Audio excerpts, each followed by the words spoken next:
For part A, the derivative of this function y is 1 over 10 minus x squared, and then by the chain rule, we have to multiply by the derivative of 10 minus x squared, which is negative 2x. For part B, the derivative is equal to 1 over 100x, then times the derivative of 100x, which is 100. And you could leave the answer like this, but actually also simplifies to 1 over x. G prime of x is equal to 1 over cosine x plus tangent of x, but by the chain rule, we have to multiply by the derivative of cosine plus tangent, which is negative sine of x plus secant squared x. For part D, f prime of t is equal to, now here, just to make note of this, here we're taking the derivative of log, which is log base 10. So that means the derivative of this function is 1 over x times the natural log of 10. So going back to the problem, f prime of t is equal to 1 over 1 plus 2t times the natural log of 10, but by the chain rule, we have to multiply it by the derivative of 1 plus 2t, which is 2. The derivative of h with respect to y is equal to, okay, here I want to use the product rule.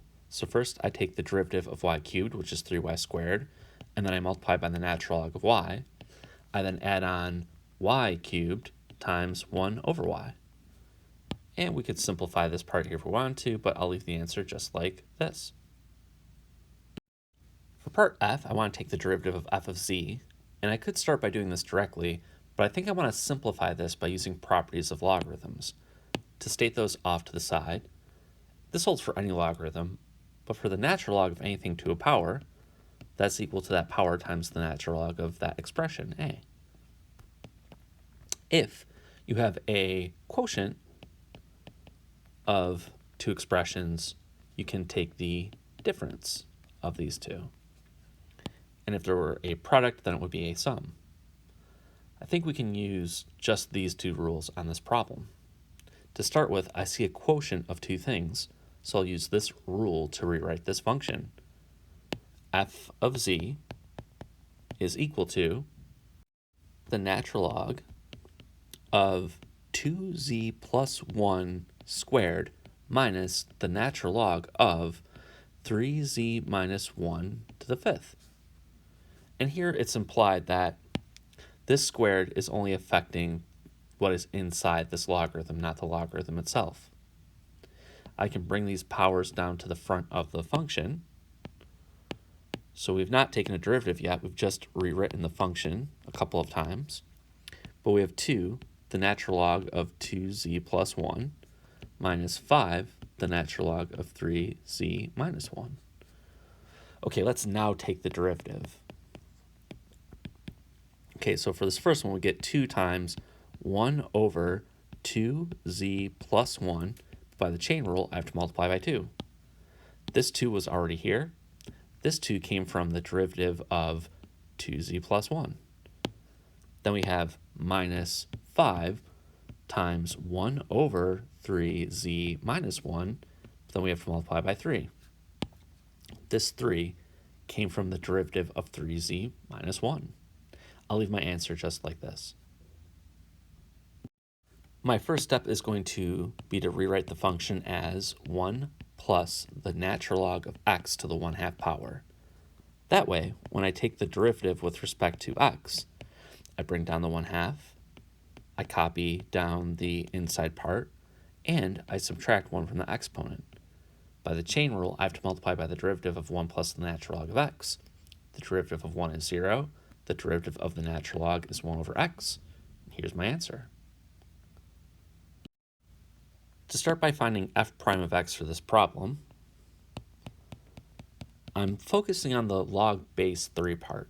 And the rule says that's 1 over whatever is composed in the function, but we also have to multiply by the natural log of 3. Now, by the chain rule, I have to multiply this whole thing by the derivative of what is composed in this function. And that's a product. I now have to use the product rule, so I'm going to set up some parentheses. The derivative of x squared is 2x, and then I just copy down sine of x. Then I add on x squared times the derivative of sine, which is cosine of x. And here's my answer. Here we have a couple of compositions. So I'm ignoring this ln x inside part and focusing on just this natural log on the outside. So the derivative is going to be 1 over the natural log of the natural log of x. By the chain rule, I have to multiply by the derivative of just this natural log of x. Well, that itself is a composition, so it's going to be 1 over the natural log of x. But by the chain rule for this piece, I have to also multiply by 1 over x, where this 1 over x came from this most inside natural log.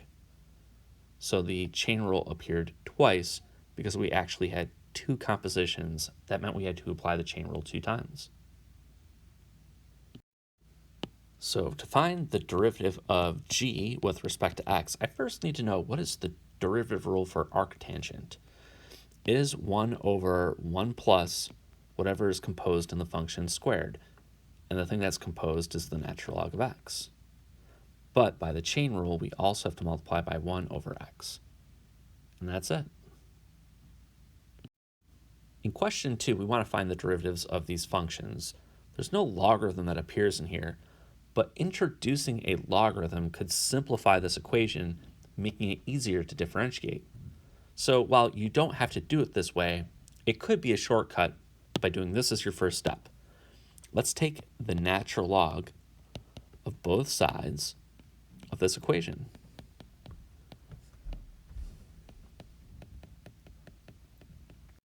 The reason this is useful is that here we have the natural log of a product. We can split that up into a sum. We can also remove these exponents. It'll look like this. On the left, I'll leave it as the natural log of y. On the right, this is the natural log of 5x plus 8 to the power of 3 plus the natural log of 2x plus 1 to the 4th. If you skipped this step, it would be okay if you just like jumped down to, well, I know that 3 is going to come down front. And so is the 4. Like you can skip to this step, that would be totally fine.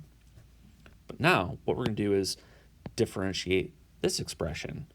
We'll have to use implicit differentiation, but it will be a little bit easier when we come to take the derivative of this side. Okay, for the natural log of y, the derivative of the natural log is 1 over y, but you have to multiply by y prime. Now, this is the thing that we're looking to solve for. On the other side of my equation, okay, the derivative is going to be 3 over 5x plus 8 times 5. Then we're going to add on 4 over 2x plus 1 times 2. If you want to solve for the derivative, I'm going to multiply this y to the other side of my equation. And y is actually equal to this. I'm going to combine these two things into one step. We're going to take this y and multiply it right here. But y is equal to this. So I'm just going to copy this down. And we have our derivative. Y prime is equal to the original function, 5x plus 8 cubed times 2x plus 1 to the 4th. That whole thing multiplied to, and here I'll multiply the numerators together, 3 and 5 and 4 and 2. We get 15 over 5x plus 8 plus 8 over 2x plus 1. And that's it. All right, just a terrible function here. Look at this thing. This is actually a product of 3 functions. So if you want to take the derivative of this, you'd have to use the product rule within the product rule. But I think a logarithm will make this a lot nicer. And maybe I'll even rewrite the function noting that the root of x is x to the 1/2. So y is actually equal to this.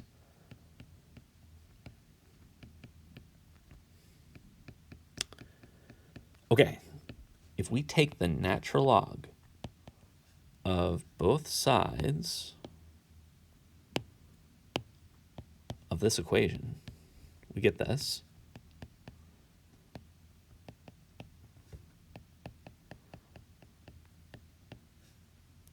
And on the right side, I can split this up into a sum of 3 separate pieces. And each of those have an exponent that can be removed. So as many steps as you need, I'll put a couple in here. This is the natural log of x to the 1/2 plus the natural log of e to the x cubed plus the natural log of x plus 4 all to the 5th. I'll bring down this 1/2, this x cubed, and this 5. The natural log of y is equal to 1/2 the natural log of x plus, actually, we can do even better here. I'm going to note off to the side that the natural log of e to anything is simply that thing. The natural log and the exponential function e are inverses of each other. So actually, this next thing, the natural log of e to the x cubed is just x cubed. Next, I have 5 times the natural log of x plus 4. If I differentiate the left, I get 1 over y times y prime. That's equal to, okay, on the right, I have 1/2 times 1 over x. The derivative of x cubed is 3x squared. And the derivative of 5 ln of x plus 4 is 5 over x plus 4. If we're looking to solve for the derivative, I'm going to multiply both sides by y. I'll put it right there. But y is equal to this thing. So I'm just going to take this, place it here, and multiply it to all of that. So my derivative is equal to, that's the square root of x times e to the x cubed times x plus 4 all to the 5th power. That whole thing is multiplied by, and maybe I'll write this as 1 over 2x, just multiply those two fractions together. I'll put 3x squared and then 5 over x plus 4. So if you were to not use this method and use the product rule, it'd be a very lengthy process to get to here. This really wasn't too bad, it just took a few steps. I know I'm going to take the natural log of both sides. That's going to get rid of the fraction and then also deal with this product. I'll write this out in several steps, but you should try actually just before to see if you can get to the completely simplified version without adding in all the extra steps. But just so you can see it, we have the natural log of y is equal to, okay, we have the natural log of this mess of a fraction. Sine to the 4th power of x, maybe just for more emphasis, I'll write like this, that's sine to the 4th power. And then cosine cubed, I'll write like this. And then I'll have 1 minus x all to the 8th like this. We have a quotient. That means we can split this up into the natural log of sine of x to the 4th times cosine of x to the 3rd minus the natural log of 1 minus x all to the 8th. I have a product. I can split this up. That means the natural log of y is equal to the natural log of sine of x to the 4th plus the natural log of cosine of x cubed minus, and I'll just copy down this ln of 1 minus x to the 8th. Okay, we can now deal with these exponents. So this is the natural log of y is equal to 4 ln of sine of x plus 3 ln of cosine of x minus ln, that's 8 ln of 1 minus x. Were you able to get here without actually doing all of these intermediate steps? If you can, that's great. But you can also list this out if you'd like to. We're now ready to take the derivative. The derivative of the natural log of y is 1 over y times y prime. On the right, we have 4 over sine of x times the derivative of sine, which is cosine. Then we have plus 3 over cosine of x times the derivative of cosine, which is negative sine.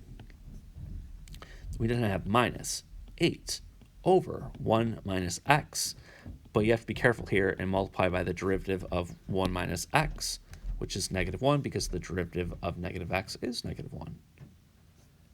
I will now take this y, multiply it over here, and then just note that y is actually equal to this thing. We're ready. Let's do it. Let's write the answer.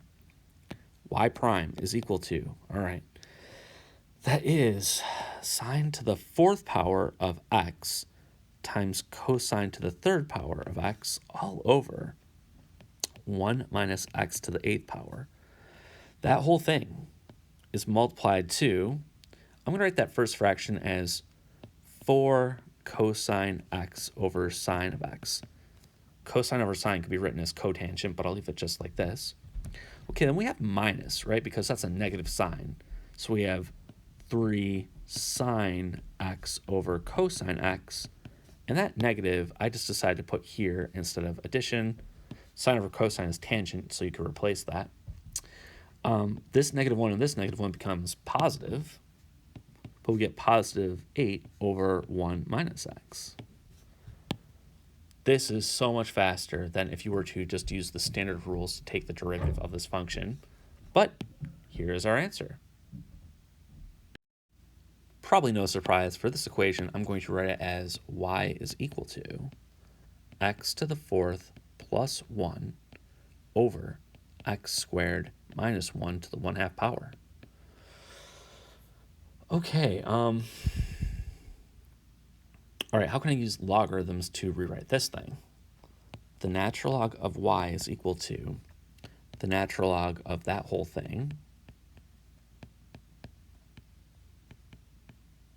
to the 1/2 power. So I guess first I can bring down that 1/2, right? This is the natural log of y is equal to 1/2 the natural log of this quotient, x to the 4th plus 1 over x squared minus 1. Well, that quotient we could break up. Now here's where you have to be careful. This 1/2 is multiplied to whatever this thing is equal to. We're going to rewrite this as a difference, and that means this 1/2 is going to get multiplied to both terms. So we just want to be really careful here. This is the natural log of y is equal to, it's 1/2 times all of the natural log of x to the 4th plus 1 minus the natural log of x squared minus 1. This 1/2 has to be here and here if we multiply it in. You know, I am noticing, I don't know how much faster this will make the process. This is a difference of 2 squares, and it means you can factor it. I'm going to do it that way just to see what it looks like for this problem. But we have the natural log of y is equal to, this is 1/2 the natural log of x to the 4th plus 1 minus, okay, I multiplied in that 1/2, so I get minus 1/2 the natural log of, and that's actually a difference of 2 squares. That's x minus 1 times x plus 1. This might be completely unnecessary, but there are several ways to get to your final answer. The reason I wrote it like this is because I now have a product. That product I can split up into a sum, but I have to be careful. If I do that, this -1/2 is going to be multiplied to that sum. So I'm just going to make note of that 1/2 is being multiplied to everything. Okay, let's see. So we have the natural log of y is equal to, we have 1/2 the natural log of x to the 4th plus 1 minus 1/2. Okay, I'm going to put some parentheses here. This is the natural log of x minus 1 plus the natural log of x plus 1. I have to distribute this -1/2 into the parentheses. Here we go. The natural log of y is equal to 1/2 the natural log of x to the 4th plus 1 minus 1/2 the natural log of x minus 1 minus 1/2 the natural log of x plus 1. No calculus yet, but now we can take the derivative of both sides with respect to x. Here we go. On the left side, we have 1 over y times y prime. On the right, if we take the derivative, we get 1/2 times 1 over x to the 4th plus 1, but by the chain rule, I have to multiply by the derivative of x to the 4th plus 1, which is 4x cubed. We then get minus 1/2 times 1 over x minus 1, then minus 1/2 times 1 over x plus 1. Like before, I'm going to take this y, I'm going to multiply it right here. That is equal to the original function. This means the derivative y is equal to, the original function was the square root of x to the 4th plus 1 all divided by x squared minus 1. That whole thing multiplied to, let's see, I think I'll write this as 1 over, I'll put 2 times x to the 4th plus 1. And maybe I'll also put that 4x cubed in the numerator. Then I have minus 1 over 2 times x minus 1 minus 1 over 2 times x plus 1. I don't think there's any great way to write this, but this is the answer. Okay, this one looks a lot simpler than the last one, but same idea. Take the natural log of both sides. The natural log of y is going to be equal to cosine x times the natural log of x. All right, I guess product rule. But first, on the left, if I take the derivative, I get 1 over y times y prime. That's equal to, okay, the derivative of cosine of x is negative sine of x, and I multiply that by the natural log of x. I then add on cosine of x times the derivative of the log function, which is 1 over x, this thing. I'll still multiply this here, and my answer is the derivative. It's equal to y, which is x to the cosine of x. That whole thing is multiplied to negative sine x times the natural log of x. And I'll put this as plus cosine x over x. This thing is my answer. This looks even easier, right? The natural log of y is equal to the natural log of x to the 1 over x. Fantastic. Okay, the natural log of y is equal to, I can bring that 1 over x to the front of this and write this as 1 over x times the natural log of x.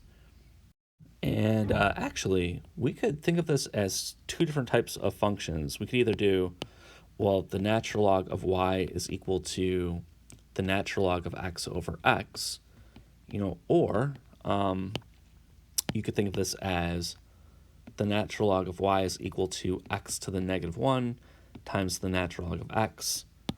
This one's probably easier to take the derivative of if you use the product rule, but just for practice of the quotient rule, I'm going to take the derivative of this thing. All right, here we go. Using this one. Okay, the derivative of the left is going to be, again, 1 over y times y prime. And on the right side, the quotient rule says take the derivative of the top and multiply by the bottom. Subtract off, okay, the top times the derivative of the bottom, which is 1, all over the denominator squared, this thing. There's definitely some simplifying that can go on here, but for now, I'm going to multiply that y over here like this. Y prime, the derivative is equal to, okay, the original function was x to the 1 over x. And that's multiplied to this whole thing. I'm going to write, 1 over x times x is just 1. Just going to put a 1 here. 1 minus the natural log of x. I don't need this extra 1. And then I'll divide by x squared. I think that's good enough. This is the answer. All right, let's prove this derivative rule that if you take the derivative of the log of any base, it's 1 over x, but you also get this natural log of the base in the denominator too. Like, why does that happen? So how can we prove this thing? Well, let y equal log base b of x. If we write this, our goal is to figure out, hey, what's y prime? I have no idea. That's, well, supposedly going to be equal to this thing. The trick is rewrite this into an expression that you can take the derivative of that's equivalent to the one that you're starting with. I'm going to state a fact over here. If you take log base b, so b is the base, of b to the x, that's equal to x. Log base b means the inverse of b to the x. So these two things cancel each other, and it leaves you with just x. The same is true for b to the log base b of x. This is equal to x as well for the same reason. These two functions are inverses, and they cancel to give you this. What I'm going to do is take both sides of this equation and put them in the exponent of my base b. So this. If y equals log base b of x, then b to the y must equal b to the log base b of x. Those two things must be equivalent. But on this side, b to the log base b of x simplifies nicely to just give you x. And we have this equation, b to the y is equal to x. I don't know how to take the derivative of this thing. That's precisely what we're trying to find out. But I do know how to take the derivative of this thing because we have a rule that tells us how to differentiate an exponential function. So what I'll do is take the derivative of the left with respect to x. And if you recall, the derivative of b to the y, well, you get b to the y, but you also get the natural log of the base. And then you have to multiply by y prime as well. So that was a derivative rule that we had. If you have an exponential function, you get the exponential function back, but you multiply by the natural log of the base. On the other side of my equation, the derivative of x with respect to x is 1. This is exactly the thing I'm solving for. That means I don't want these things on this side. I'm going to divide them to the other side of my equation. So continuing, if I divide both sides by b to the y times the natural log of b, I get that y prime is equal to 1 over b to the y times the natural log of b.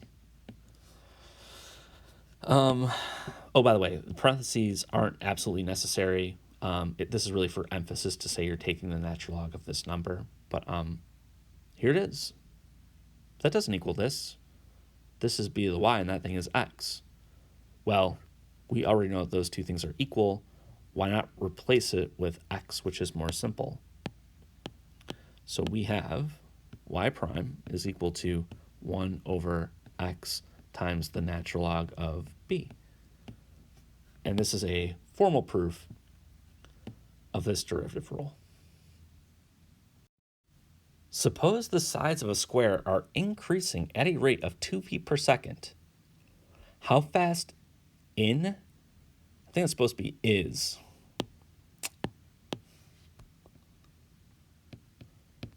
How fast is the area of the square increasing when the sides reach a length of 10 feet?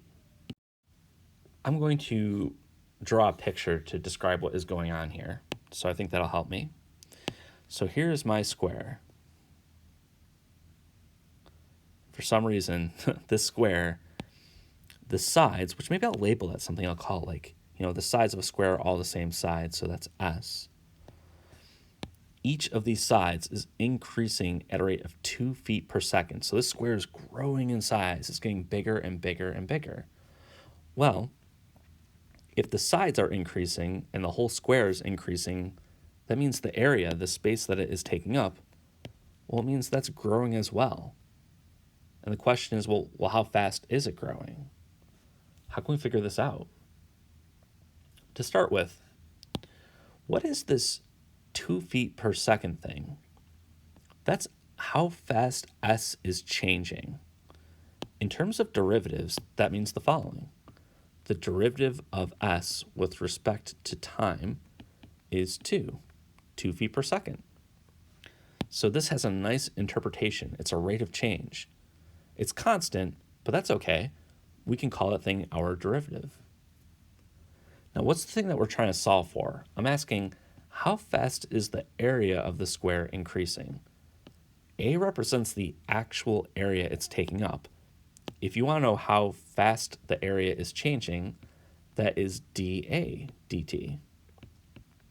This is the thing that we don't know. And there's this other piece of information too. It says, I want to know this. once the sides reach a length of 10 feet. So this is kind of cool. This is a calculus question here. This thing is changing. That's called a derivative. The thing we're trying to solve for, it's a derivative as well. I somehow want to find some type of formula that connects these two things together. For starters, what is a formula that connects the area of a square to the length of its sides? And I know this one. The area is equal to the length of the sides squared. So like if this was 3 and this was 3 feet, you'd have 9 square feet for the area that this thing takes up. Well, if this is my formula, how do I introduce derivatives with respect to time? And the answer actually is pretty simple. What you do is you take the derivative of both sides of this equation with respect to the variable t. So that means you do this. On the left side of your equation, you take the derivative with respect to time, and you do the same thing on the right. And the question is, well, what do you get if you do this? On the left, it's really easy. It's actually just, well, this thing here, if a is your variable and you're taking the derivative with respect to time, well, that's precisely the derivative of a with respect to time. It's not as obvious on the other side of your equation, but if you take the derivative of s squared with respect to time, well, what do you do here? Well, here we have a variable to a power, and the way you would start is by bringing down the 2, copying down the s, and subtracting 1 from the exponent. Are you done? And of course the answer is, well, no. This variable is s, and this variable is t. So you have to be careful here. By the chain rule, you have to multiply by the derivative of s with respect to t. So you'd multiply by this. I'll jot this down again. We don't need this exponent of 1 anymore, but this is extremely powerful. What we just figured out is that there is a relationship between the rate at which the area of this square is changing and the rate at which the lengths of the sides are changing. That is this. The derivative of a with respect to t is equal to 2 times s times the derivative of s with respect to t. I'm going to plug in all the information I know into this formula to solve for this. I know s because that's given. We're saying s is 10 feet, so I'll just write down that. We're given that s is equal to 10. And I'll also note that the units are feet. We're given ds dt, that was 2. In terms of its units, that's feet per second. What happens if we put this all together? dA dt is equal to 2. Okay, s is equal to 10 feet. ds dt is equal to 2 feet per second. And our answer is, here we go, dA dt, the rate at which the area is changing is, we have 2 times 10 times 2. That is 40.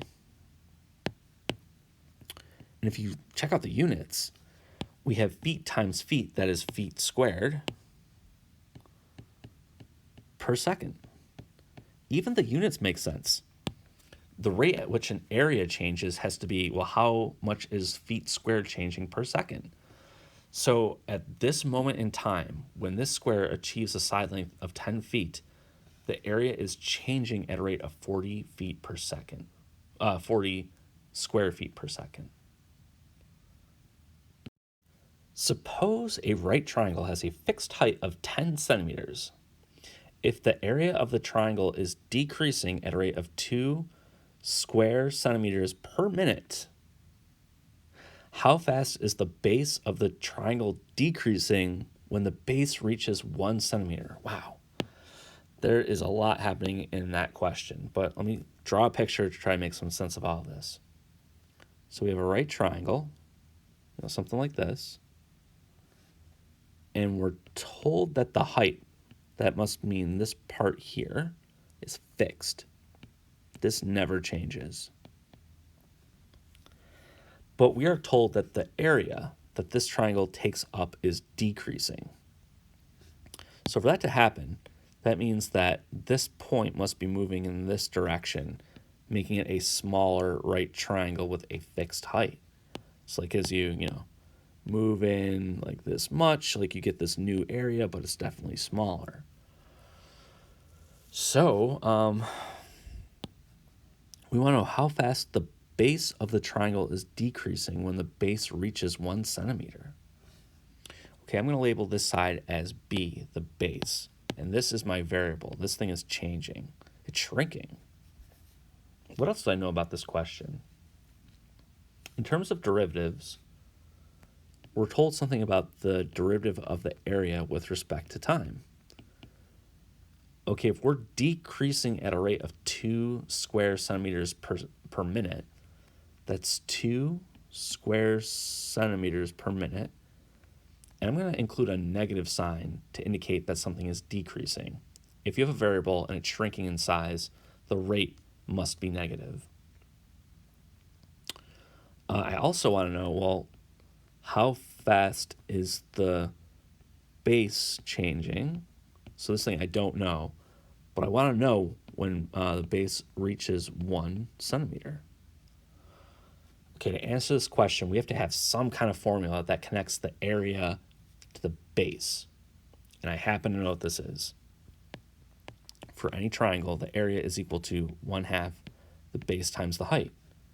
Now for this problem, we know the height. The height is 10 centimeters. So we can make this formula just look a little bit simpler. This is 1/2 times b times 10. So I'll just use, well, this is really, 10 over 2 is 5. This is 5 times b. Once you have this equation, it's perfect. I can now differentiate both sides with respect to time.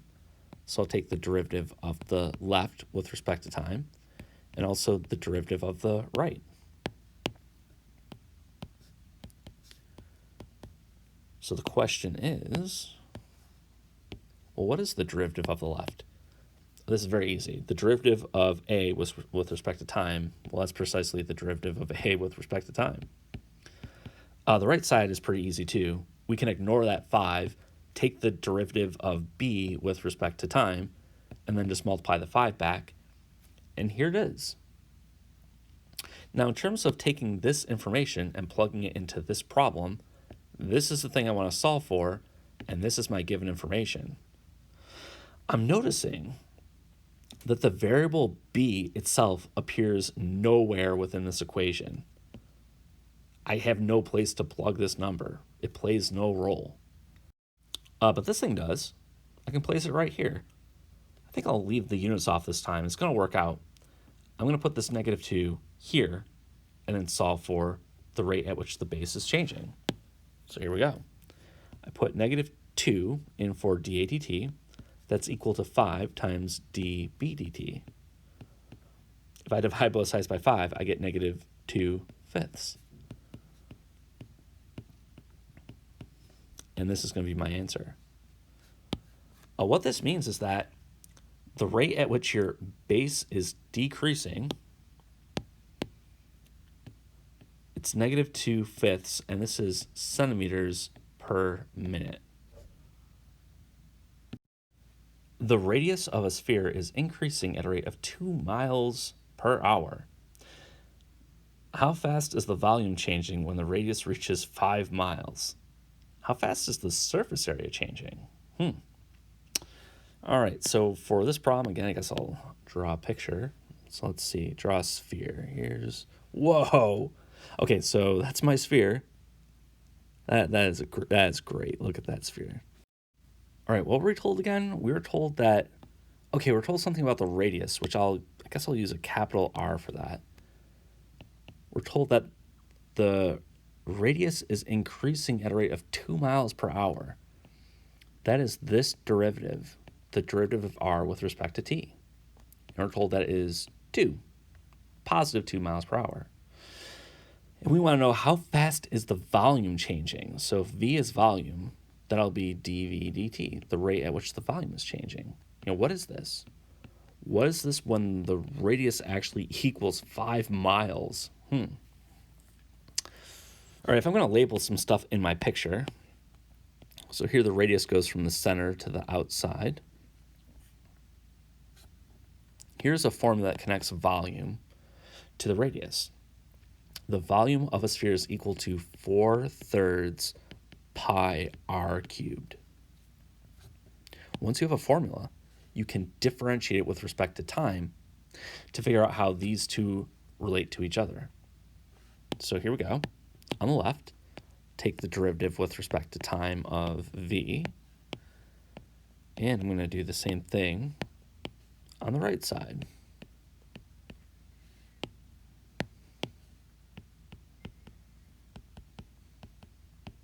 Well, the left is simple. The left is simply dv dt. The right side, we got to be a little more careful. This 3, so here 4 pi over 3 is a number. I'll ignore that for the time being. I have r cubed. The rule says I bring the 3 down front, copy down my constant, and subtract 1 from the exponent. So that process will look like, okay, we got 3 times 4/3 pi r squared, and then I have to multiply by the derivative of r with respect to time. And I can actually cancel that 3 with this 3, making my equation a lot more simple. dv dt is equal to 4 pi r squared dr dt. Do I have enough information to figure out the rate at which the volume is changing, given that the radius is increasing at 2 miles per hour? And we do. I can put 5 in place of this r. I can put 2 in place of this dr dt. It'll allow me to solve for dv dt. dv dt is equal to, okay, that's 4 pi times 5 squared times 2. So if we want an exact number, what is this? This is, okay, 5 squared is 25, times 2 is 50, times 4 is 200, 200 pi. And that's volume, so that's cubic miles per hour. Wow. I think I'm going to write that as a decimal because I don't know. I know it's about 3 times 200, but just to get a decimal here. So that's roughly 628.32 cubic miles per hour. I guess that's a lot. I don't know. But what about the other part of the question, which asks about the surface area? How is that changing? Well, this formula will do us no good. And that's because this connects the radius to the volume. We would now need a formula that connects the surface area to the radius. All right, let's do that. All right, the first sphere, the formula that connects the surface area to the radius is S is equal to 4 pi r squared. Here we're taking the derivative of this equation. ds dt is equal to, all right, I'm going to bring down the 2. 4 times 2 is 8 pi r, but then I have to multiply by dr dt. All right, let's plug in the given information. The surface area is changing at a rate of, well, we have 8 times pi times 5 times 2. All right, so that's 80 pi.